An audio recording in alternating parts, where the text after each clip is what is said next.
नमस्ते।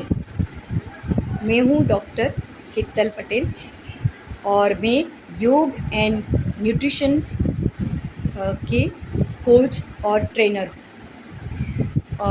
Last 26 year से मैं इस फील्ड में हूँ। तो योग के बारे में आज हम थोड़ा जानेंगे, क्योंकि योग का महत्व जानने से ही हम उसको नियमित कर सकते हैं। क्योंकि कोई भी चीज़ हम तभी नियमित करते हैं या फिर डेडिकेशन से करते जब उसके बारे में हमें पूरा थोड़ा सा पता हो। वैसे योग जो है हमारी ऋषि मुनियों की दी हुई अमूल्य भेंट है और बहुत ही वैज्ञानिक है। पूरी जो योग की पद्धति वो जीवन जीने की पूरी थियरी है कि हमें कैसा जीवन जीना चाहिए। योग के माध्यम से हमें वो सारा पता चलता है। योग नियमित करने से हमारी अंदर जो हमारी रोग प्रतिकारक शक्ति होती है वो बढ़ती है। नियमित योग करने से हमारे अंदर जो भी छोटे मोटे रोग होते हैं वो भी जाते हैं। तो डायबिटीज़ अगर है, कोलेस्ट्रॉल है, वो सारे जो रोग होते हैं, जो लाइफस्टाइल के रोग हैं, वो लाइफस्टाइल डिसीज़ है। लाइफस्टाइल को हम बैलेंस करेंगे या फिर लाइफस्टाइल में थोड़ा सा चेंज करेंगे तो डेफिनेटली वो सारे जो रोग है हमारे अंदर वो चले जाते हैं। और योग एक ऐसी चीज़ है जिसके माध्यम से हम अपने जीवन के अंदर हमारा जो एफर्ट्स है वो भी हम बढ़ा सकते हैं। यानी कि हमारी जो कार्यक्षमता है वो हम बढ़ा सकते हैं। मोटे लोग हैं तो वो पतले हो सकते हैं योग करने से, और पतले दुबले लोग हैं तो वो मोटे हो सकते हैं। यानी कि हमारी शारीरिक क्षमता जो होती है वो भी योग से बढ़ती है।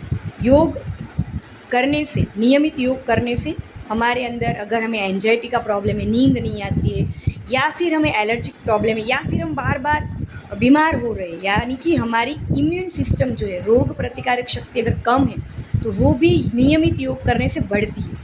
तो योग ऐसी चीज़ है वो बच्चों से लेके बूढ़ों तक, यानी बच्चों से लेकर बूढ़ों तक सब लोग कर सकते हैं। योग ऐसी चीज़ है, ऐसा नहीं है कि बच्चे नहीं कर सकते, बड़े नहीं कर सकते, सब लोग कर सकते, रोगी भी कर सकते, स्वस्थ लोग भी कर सकते। यानी कि योग ऐसी चीज़ है वो, यानी कि जब हमें कुछ प्रॉब्लम आते उसके बाद करने सब लोग कर रहे हैं, ऐसा नहीं है। योग जो है वो prevention is better than cure, यानी कि कुछ होता है उससे पहले अगर हम जो योग करेंगे तो बहुत ही अच्छा फ़ायदा होता है। योग सिर्फ हमारा रोग दूर करता है या फिर हमारे इम्यून सिस्टम को बढ़ाता है, वो नहीं। योग करने से हमारे अंदर जो हमारा जो सेल्स होते हैं वो जो बनने की जो प्रक्रिया है वो भी बहुत ही फास्ट होती है। यानी कि हमारी एजिंग प्रोसेस जो होती है वो भी हमारी थोड़ी रुक जाती है। हमारे आयु भी बढ़ता है कि उसके अंदर योग, आसन, प्राणायाम, वो जो उसका पूरा जो थियरी है योग का वो बहुत ही अच्छे से बनाया हुआ है, अच्छे से डिज़ाइन किया। अगर हम उसको अच्छे से फॉलो करते, यम, नियम, आसन, प्राणायाम, धारणा, ध्यान, समाधि तक, तो डेफिनेटली हम अपनी पूरी लाइफ अच्छे से जिएंगे without any problem, without any other physical. तो ठीक है, मेंटल स्टेटस भी हमारा अच्छा रहता है अगर हम नियमित रूप से योग करते हैं। तो मेंटल स्टेबिलिटी के लिए भी योग बहुत ही ज़रूरी है। तो हम इस नवरात्रि के त्यौहार में एक संकल्प लेंगे कि योग नियमित रूप से करेंगे। भले हम 15 मिनट करें, 20 मिनट करें, धीरे धीरे ग्रेजुअली अपना टाइम बढ़ाएंगे। एवरी डे 45 मिनट्स हम अपने लाइफ में से पूरा जो 24 आवर्स हमें मिलते हैं उनमें से सिर्फ 45 मिनट्स निकालना है और योग अभ्यास करना है। उसके अंदर योग, आसन, प्राणायाम, ध्यान थोड़ा सा, तो ये सब नियमित रूप से करना है। ऐसा नहीं आज किया फिर अब कल करेंगे, परसों करेंगे, ऐसा नहीं, नियमित रूप से। तो ये शक्ति की उपासना का भी पर्व चल रहा है, नवरात्रि का पर्व चल रहा है।